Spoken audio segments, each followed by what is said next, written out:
Hello? Hi. Hello. God is good?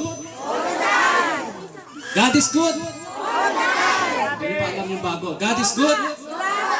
So, grabe. All the time? Sobra. Tunay nga po na napakabuti ng ating Panginoon. Kaaalis lang ni Bagyong Christine, gusto pa niyang bumalik sa Pilipinas. At gusto niyang mag-reloop. At darating si Leon. Sabi ko, magtakto kayo dyan sa taas, magtanan kayo. Huwag kayo dito pupunta. Lusaw na sila sa karagatan. Kaya wala na pong bagyo ngayon. Simula nung last week, Monday hanggang ngayon, hanggang kahapon, walang pasok. Nag-aalala kami kung itutuloy o hindi.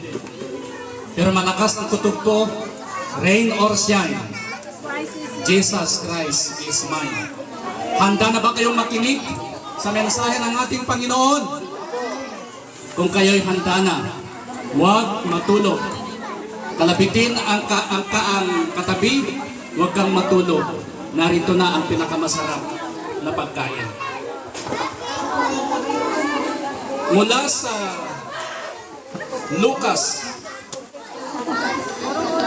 Kabanata 15, Talata 11 hanggang 30. Ganito ang mababasa. Luke 15:11 to 30. Sinabi ni Jesus, may isang tao na may 2 anak na lalaki.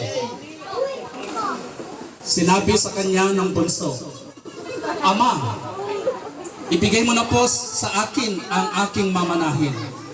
At hinati nga ng ama ang kanyang ari-arian. Pagkalipas ng ilang araw, ipinagbili ng bunso ang kanyang bahagi at nagpunta sa malayong lupain. Doon, nilustay niya sa mga bisyo at lahat niyang kayamanan. Nang maupos ito, nagkaroon ng matinding taggutom sa lupaing iyon. Kaya't siya'y nagsimulang maghirap. Namasukan siya sa isang taga-roon at siya'y pinagtrabaho nito sa isang babuyan. Sa tindi ng kanyang gutom at dahil sa wala namang nagbibigay sa kanya ng pagkain, halos kainin na niya ang mga pinagbalatan na mga bungang kahoy na pinapakain sa mga baboy. Ngunit napag-isip-isip niya ang kanyang ginawa at nagsabi niya sa sarili, labis-labis ang pagkain ng mga alila sa aking ama, samantalang ako'y namamatay dito sa gutom. Babalik ako sa aking ama at sasabihin ko sa kanya, Ama, nagkasala po ako sa Diyos at sa inyo. Hindi na po ako karapat-dapat na tawaging anak. Ibilang na lamang ninyo akong isa sa inyong mga alila. At siya'y nagpasyang umuwi sa kanila. Malayo pa'y natanaw na siya ng kanyang ama. At dahil sa matinding awa, ay patakbo siyang sinalubong, niyakap at hinalikan. Sinabi ng anak, Ama, nagkasala po ako sa Diyos at sa inyo. Hindi na po ako karapat-dapat na tawaging anak. Ngunit tinawag ng ama ang kanyang mga alila. Dali, kunin niyo dito ang pinakamagandang damit at bihisan niyo siya. Suotan niyo siya ng singsing at ng sandalyas. Katayin ninyo ang pinatabang kuya at tayo'y kumain at magdiwang. Sapagkat ang anak kong ito ay namatay, ngunit siya ay nabuhay, nawala ngunit muling natagpuan. At sila nga'y nagdiwang. Nasa bukid noon ang anak na panganay. Nang umuwi siya ay malapit na sa bahay. Narinig niya ang tugtugan at sayawan. Tinawag niya ang isang utusan at tinanong, Bakit? Anong meron sa atin? Dumating po ang iyong kapatid, sagot ng alila. Ipinapatay po ng iyong ama ang pinatabang guya dahil ang iyong kapatid ay nakabalik ng buhay at walang sakit. Nagalit ang panganay at ayaw niyang pumasok sa bahay. Pinuntahan siya ng kanyang ama at pinakiusapan, ngunit sumagot siya, Pinaglingkuran ko kayo sa loob ng maraming taon at kailanmay hindi ko kayo sinuway. Ngunit ni minsay, hindi ninyo ako binigyan ng kahit isang maliit na kambing para makasayahan kami ng aking mga kaibigan. Subalit nang dumating ang anak ninyong ito na lumustay ng iyong kayamanan sa masasamang babae, ipinagpatay pa ninyo siya ng pinatabang guya. Sumagot ang ama, "Anak, lagi kitang kapiling at ang lahat ng aking ari-arian sa iyo. Nararapat lang na tayo'y magsaya at magdiwang sapagkat namatay na ang kapatid mo, ngunit nabuhay, nawala, ngunit muling natagpuan." Pinagpala tayo sa ating narinig na salita ng Panginoon.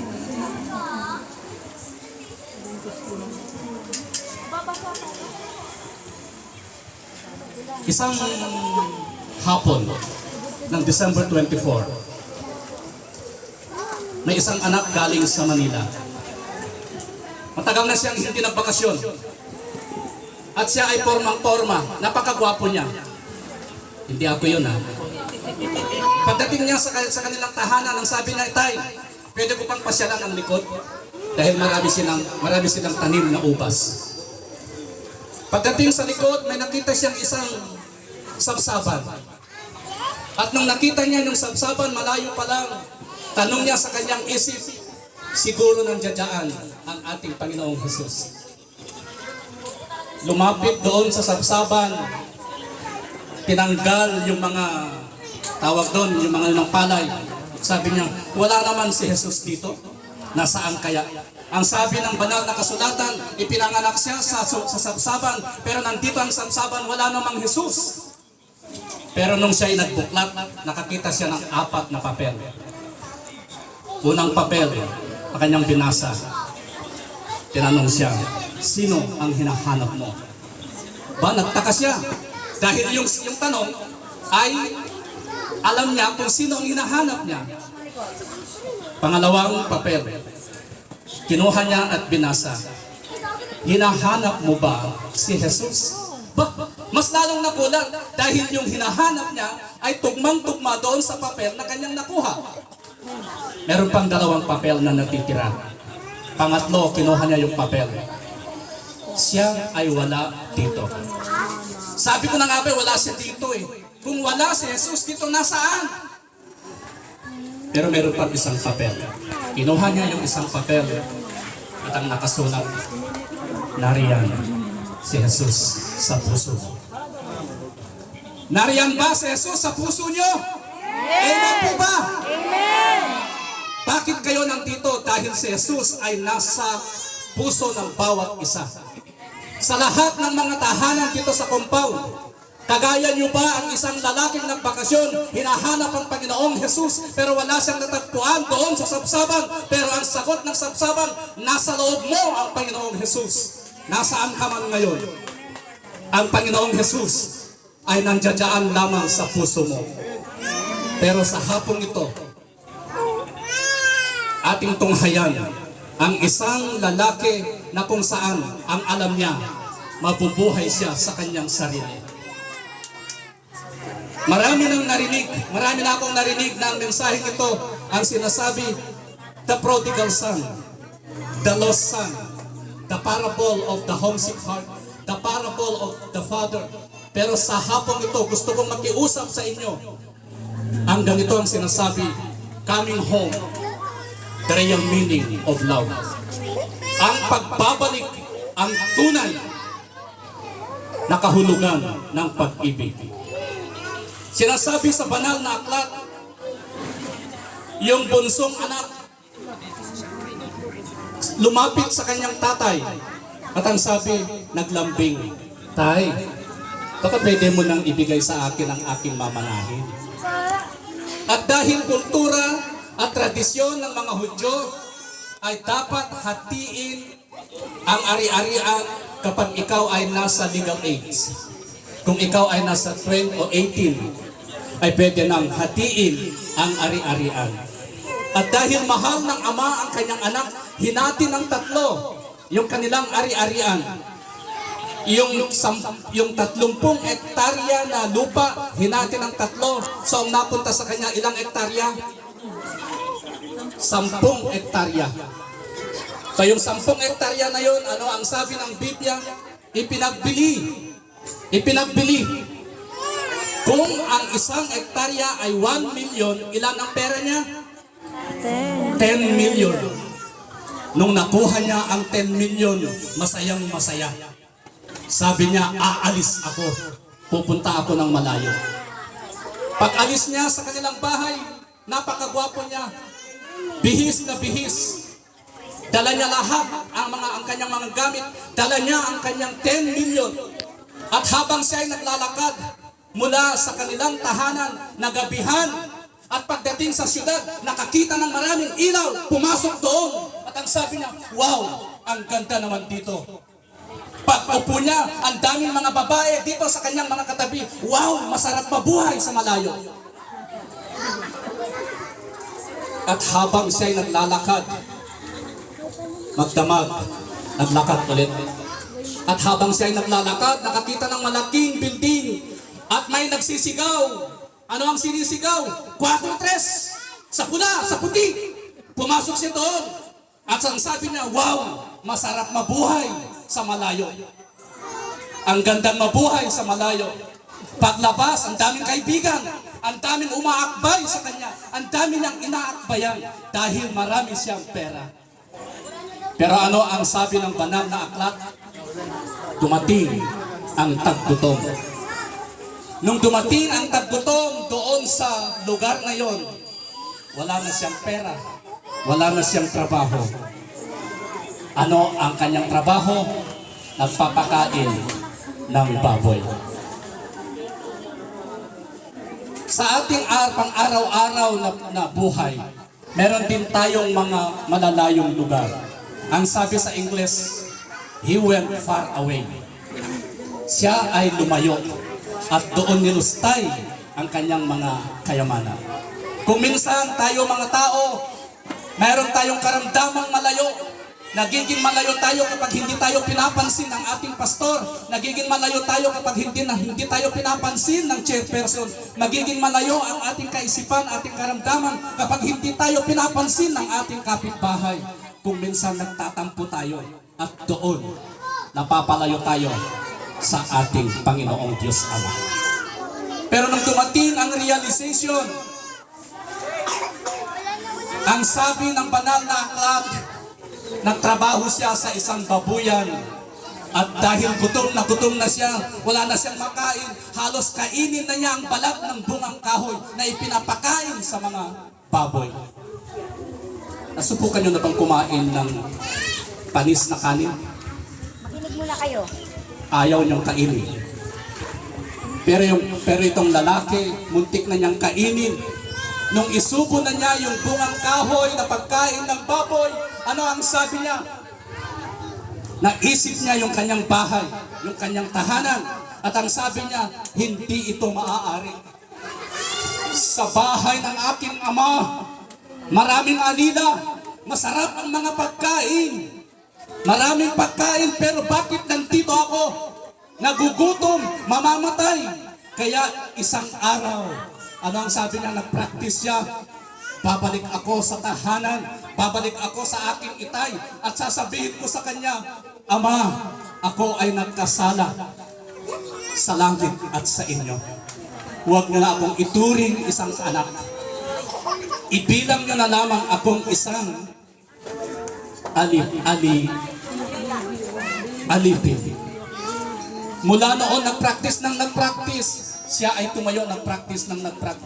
Pero sa oras na yan, wala na siyang damit. Wala na siyang kaibigan. Iniwan na siya ng kanyang mga kaibigan. Yung mga nag-aakbay sa kanya noon, yung mga inaakbayan niya, wala na sa panahon na iyon. At ang masaklap, wala na siyang damit. Nag-iisa na lang yung kanyang damit, yung kanyang suot. Yung itsura niyang umalis, nagpagupit. Yung itsura niyang umalis, malinis ang kanyang kuko, maganda ang kanyang itsura. Sa oras na yan, mahaba na ang kanyang buhok, hindi mo na siya makilala. Hindi mo na siya makita na siya yung isang anak ng mayaman. Nag-practice, itay. Nagkasala ako sa langit at sa inyo. Ang pagbabalik ay posible dahil sa pag-ibig ng ating Ama. Coming home is possible because of the Father's love. Dahil maalala niya yung kanyang tahanan kung saan doon nagsimula ang pag-ibig, yung tahanan na kung saan pinagtitimpla siya ng kanyang ama ng kape, yung tahanan na kung saan ginigising lang siya para kumain, yung tahanan na kung saan ipapainit ng tatay yung kanyang pampaligo para makapasok sa paaralan. Lahat ng iyon ay naisip ng kanyang anak. Kaya posible po ang kanyang pagbalik dahil sa pag-ibig ng ama. At siya'y bumalik. Coming home is rewarded. Nung siya'y bumalik, lakad ng lakad, Ama, nagkasala ako sa iyo at nagkasala ako sa langit. Patawarin mo ako. Pero sa kabilang banda, yung kanyang tatay, ando doon sa bintana. Tanaw ng tanaw. Iniisip niya kung kumusta yung kanyang anak. Kumusta na kaya yung anak ko? Hindi ba siya masakit? At kung masakit, sino kaya ang titingin sa kanya? Merong kaya siyang kinakain? Maganda kaya yung kanyang sitwasyon? Wala man lang siyang text sa akin. Dahil ang ama ay hindi yan mapakali hanggat hindi niya malalaman ang sitwasyon ng kanyang anak. Hindi yan mapakali hanggat walang message sa kanyang anak. Itay, narito ako, kumusta po kayo? Sakalang maibsan ng lungkot ang mga puso namin bilang ama hanggat narinig namin na okay na ang sitwasyon ng aming mga anak. Kaya ang tatay dito sa banal na aklat, nag-iisip siya kung kumusta na yung anak niyang umalis. Kapapractice ng anak, hindi niya alam at hindi niya namalayan, nandun na pala siya sa tapat ng kanyang bahay. At nung nakita ng tatay, hindi niya inisip yung ginawa ng kanyang anak. Hindi niya inisip yung mga kasamaan na ginawa ng kanyang anak. Hindi niya inisip kung ano ang ibinigay niyang kasamaan sa pamilya. Kundi ang inisip niya, parang baby, bumaba at tumakbo. Sinalubong yung kanyang anak at hindi niya ito pinalo. Hindi niya ito sinintron. Hindi niya ito pinalo ng kahoy. Kundi ang ginawa niya, niyakap niya kahit na maamoy. Kahit na mahaba ang kanyang buhok, mahaba ang kanyang mga kuko, wala nang itsura, hindi niya yung tinignan. Ang tinignan niya yung pagbabalik ng kanyang anak. Dahil ang sabi ng anak, Ama, nagkamali ako, nagkasala ako sa inyo, at nagkasala ako sa langit. Ituring nyo na lamang akong isang alipin. Huwag nyo na akong ituring bilang isang anak. Siguro ang ginawa niya, nagmamakaawa. Ama, patawarin mo ako. Hindi ako pwedeng maging anak. Ibilang nyo na lamang akong isang naging ng alipin. Pero ang sabi ng tatay, dalhin dito ang pinakamatabang guya. Dalhin dito ang pinakamagaling na manicurista. Dalhin dito ang pinakamagaling na barbero. Gupitan siya, ayusan siya. Dahil ang anak kong ito ay namatay, ngayon ay nabuhay. Siya ay nawala. Pero ngayon, muling bumalik. Coming home is rewarded. Kapag ang isang tao ay bumabalik sa kanyang ama, mayroon at mayroong gantimpala. At anong gantimpala yan?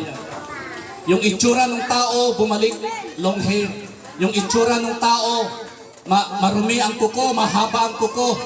Pero nung dumating sa kanilang bahay, binaliwala lahat ng kanyang tatay at pinagkatay pa ng matabang guya at sila ay nagsaya. At sa kanilang pagsasaya, maaari ang kanta nila, "This is the day that the Lord has made. Let us rejoice and be glad in it." Sila ay nagsaya. Kapag ang isang kaluluwa lumayo sa kanyang ama, alam ko marami sa atin dito nakakarinig na ng mga mensahe. Ang sinasabi, naririnig ko, nagsasabi sa akin, pastor, dati akong membro dyan, dati akong pumupunta dyan. Pero bakit hindi ka na pumupunta ngayon? Dahil si ganito, dahil si ganito. Kapatid, huwag mong isipin yan. Dahil ang ating Panginoon ay mayroon din amnesia. Magkaka-amnesia ang Panginoon kung ikaw na isang kaluluwa, lumapit ka sa Kanya dahil alam mo ang pag-ibig ng Diyos. at sabihin mo sa kanya na ikaw ay isang makasalanan. At ang sabi ng Panginoon, at ang sabi ng banal na kasulatan, kakalimutan ko lahat. Di ba nakakasakit siya ng amnesia? Kala nyo tao lang magkaka-amnesia? Ang tao magkaka-amnesia kapag nandyan na yung naniningil ng utang. Pero ang Panginoon, magkaka-amnesia din. Kakalimutan niya lahat ang kasalanan mo at ikaw ay patatawarin. Marahil marami sa atin dito nagtatampo dahil may mga regalong natanggap yung iba. Yung iba ay hindi nakakatanggap. Marahil na may mga kaluluwa dito. Pastor, dati akong pumapasok dyan. Pero nung nangyari ang ganito, mayroong ganito. Kapatid, kung nakikinig ka sa oras na ito, ang mensaheng ito ay para sa atin lahat. Gusto kang pabalikin ng Panginoon sa Kanya. Kung ang iniisip mo ay ang pag-ibig ng Diyos, kapatid, lumapit ka sa Kanya. Kagaya ng pagbalik loob ng isang anak dito sa banal na aklat at nang siya'y lumapit, meron siyang gantimpala. At ang gantimpala ay ang kanilang saya. Sila ay nagsayawan, sila ay nag-awitan. He was accepted. Hindi itinaboy ang ama ng kanyang anak. Hindi niya sinabing lumayas ka sa harapan ko. Hindi. Wala tayong ibang narinig, wala tayong ibang nabasa, kundi ang ginawa niya lang ay niyakap yung kanyang anak na para bang baby nung pinanganak. Uy, ang ganda-ganda ng anak ko, ang gwapo-gwapo ng anak ko, mana sa akin. Yun lang ang kanyang inisip. Kapag ang isang kaluluwa ay napalayo sa ating Diyos, kapag ikaw, kapatid, ay lumapit sa ating Panginoon, ang mga anghel sa langit ay nagpapalakpakan. Ang mga anghel sa langit ay nagsasayawan. Ang mga anghel sa langit ay nagsasaya. Kung may isang kaluluwa na maligtas sa hapong ito. Pero kung ang kaluluwa ay mabigat, ang kanyang pagbiyahe. Kapag tayo ay lumapit, ang sabi dito, anak, my son, he was acclaimed my son. Dahil sa araw na ito, may isang nabuhay dahil ang dati ay namatay. Kaya si Isaac Newton, Isaac Watts, isang adik, isang lukulukong tao. Pero nung siya ay nabago, siya ay lumikha ng isang awitin. At ang awitin niyan ay inaawit natin ngayon. Inaawit ng buong mundo. Alam niyo ba kung anong himno ito? Amazing grace, how sweet the sound that saved a wretch like me. I once was lost, but now am found. Was blind, but now I see. Di ba napakaganda? Dating namatay, ngayon nabuhay. Dating nawala, ngayon bumalik sa Panginoon. Kapatid, kung nabibigatan ka, pilitin mong lumakad. At kapag ang paglakad mo ay gumaan, lumapit ka sa Panginoon.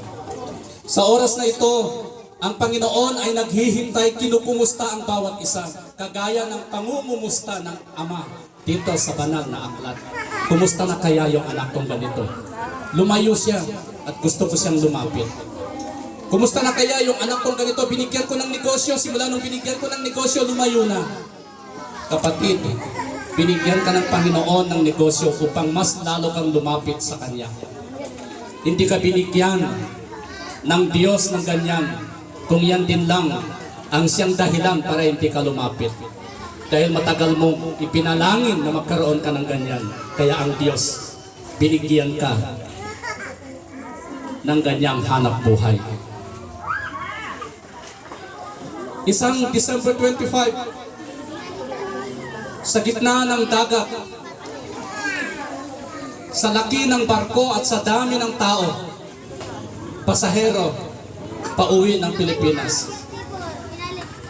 Ang sabi ng kapitan, last 2 minutes, lubog na ang ating barko. Last 2 minutes, palubog na ang ating barko. At lahat ng pasahero ay lumapit sa kapitan. Kapitan, bakit naman? Ano ang gagawin natin? Bakit pinapalubog mo ang barko? Ang sabi ng kapitan, itapon lahat ang mga bagahe nyo galing abroad. Itapon nyo sa dagat. Ano? Ngayon lang ako nakabili ng TV na 60 inches, pasalubong ko sa amin, ipapatapon mo sa akin. Ngayon lang ako nakabili ng gold na relo, gold na singsing para pasalubong sa aking pamilya, ipapatapon mo sa akin. Ang sabi ng kapitan, sige, ako ang unang magtapon. Tinapon ng kapitan ang kanyang mga binili sa dagat. Ang barko ay palubog ng palubog. Nung nakita ng mga pasahero na tinapon ng kapitan ang kanyang mga bagahe, nagsitapon din lahat ng mga bagahe. Nung naitapon lahat ang bagahe, biglang lutang yung barko. At sila'y nakarating sa Pampang na walang nangyari. Ano ang ibig kong sabihin?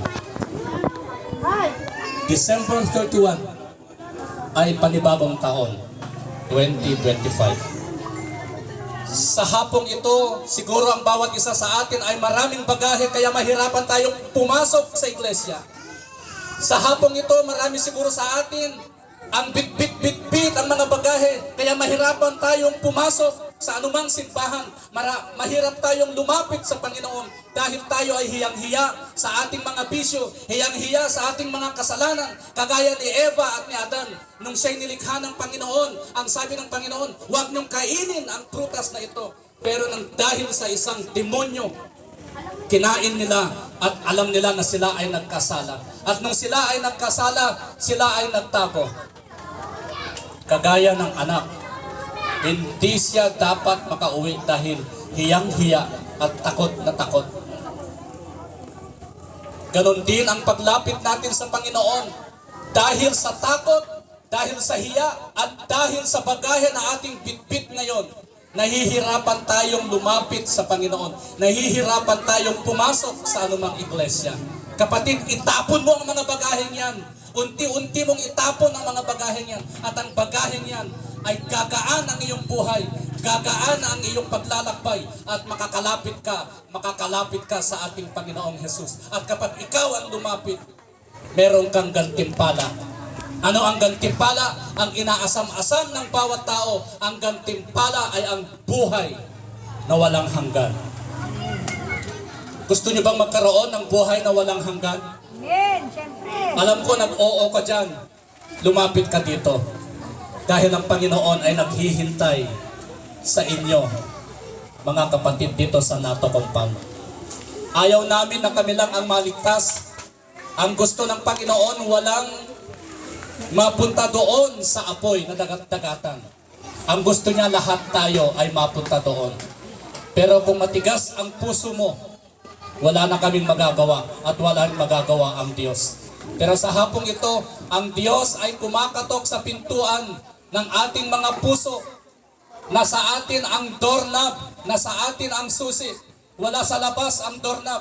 Kasi kung nasa labas ang doorknob, kusang papasok ang Panginoon. Dahil ang doorknob ng ating puso ay nandito sa atin. Tayo ang magbubukas, hindi siya ang magbubukas.